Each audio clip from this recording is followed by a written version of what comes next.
নৈহাটিতে তৃণমূল কর্মীকে পাথর দিয়ে থেতলে খুনের দুদিন পর প্রথম গ্রেফতার। গতকাল নৃশংস খুনের দুদিন পর সরিয়ে দেওয়া হয় ব্যারাকপুরের পুলিশ কমিশনার অলোক রাজরিয়াকে এবং তার জায়গায় দায়িত্ব নেন অজয় ঠাকুর। আর খুনের ঘটনার দুদিন পর এবার প্রথম গ্রেফতার করা হলো।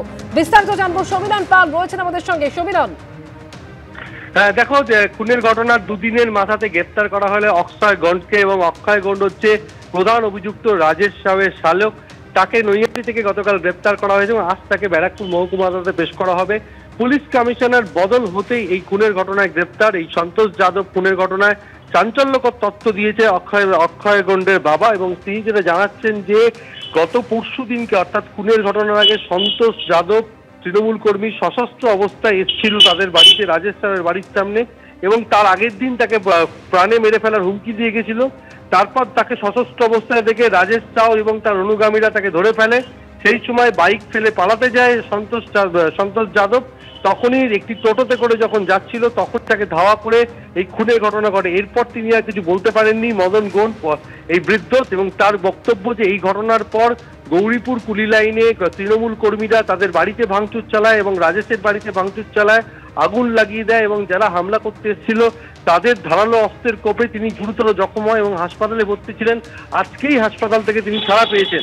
এই অক্ষয় গন্ডের নাম এফআইআর এ রয়েছে, তবে যে সিসিটিভি ফুটেজ দেখা গেছে সেই সিসিটিভি ফুটেজের কোথাও অক্ষয় গন্ডকে দেখা যায়নি। এবং এই অক্ষয় গন্ডের নাম যেহেতু এফআইআর এ রয়েছে এবং রাজেশ সাউয়ের শ্যালক, তাকে জিজ্ঞাসাবাদ করে রাজেশ সাউ কোন পথে পালিয়েছে তার হদিশ পাওয়া যাবে। এই কারণেই তাকে নিজেদের হেফাজতে চেয়ে আবেদন জানাবে পুলিশ। ধন্যবাদ। পুজোয় থাকুন সজাগ, রাত পাহারা দিন। মালদার পুকুরিয়ায় পুলিশের দাওয়াই ঘিরে বিতর্ক। দিকে দিকে সরস্বতী পুজোয় তৃণমূল নেতাদের বাধা। পরিস্থিতি প্রতিকূল বুঝে দায়িত্ব এড়ানোর চেষ্টা পুলিশের। সরস্বতী পুজো নিয়ে তৃণমূলের সঙ্গে পুলিশকে আক্রমণে শুভেন্দু অধিকারী।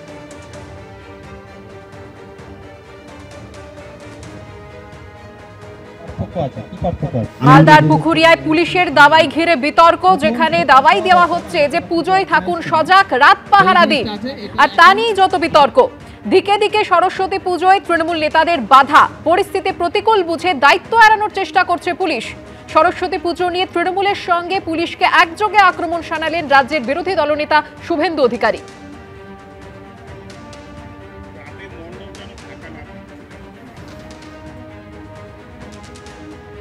যে নিষিদ্ধ আছে, তাই কোনো রকম ডিজে আপনারা ব্যবহার করবেন না। রাতের টাইম মেনটেন করে বক্স বা মাইক, যেটা সাউন্ড বক্স আছে, সেটা বাজাবেন। এবং সবথেকে গুরুত্বপূর্ণ, প্রত্যেক পুজো কমিটিকে বলা হয়েছে যে আপনারা রাতের বেলায় মণ্ডপ ফাঁকা ছেড়ে দেবেন না।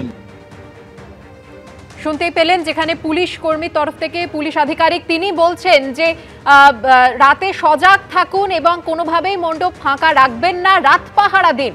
আর এই দাওয়াই ঘিরেই যত বিতর্ক তৈরি হয়েছে। রাজ্যের বিরোধী দলনেতা শুভেন্দু অধিকারী তিনি তৃণমূলকে আক্রমণ শানাচ্ছেন, সঙ্গে আক্রমণ শানাচ্ছেন পুলিশকেও। সোশ্যাল মিডিয়া পোস্টে তিনি লিখেছেন, দিকে দিকে সরস্বতী পুজোয় তৃণমূল নেতাদের বাধা। পরিস্থিতি প্রতিকূল বুঝে দায়িত্ব এড়ানোর চেষ্টা পুলিশের। এটা একটা অদ্ভুত ব্যাপার যে পূজা করার পারমিশন দিচ্ছে পুলিশ, কিন্তু তার সুরক্ষার দায়িত্ব নেবে না। সুরক্ষা দায়িত্ব নিতে তারা তৃণমূলের লোকজনকে ভয় পাচ্ছে, যারা সরস্বতী পূজা করতে দিতে চাইছে না তাদেরকে ভয় পাচ্ছে। এটা কিন্তু আমরা বুঝতে পারছি না, কারণ বাচ্চা ছেলেরাই বেশিটা সরস্বতী পূজা করে, স্কুলের ছোট ছোট বাচ্চারা।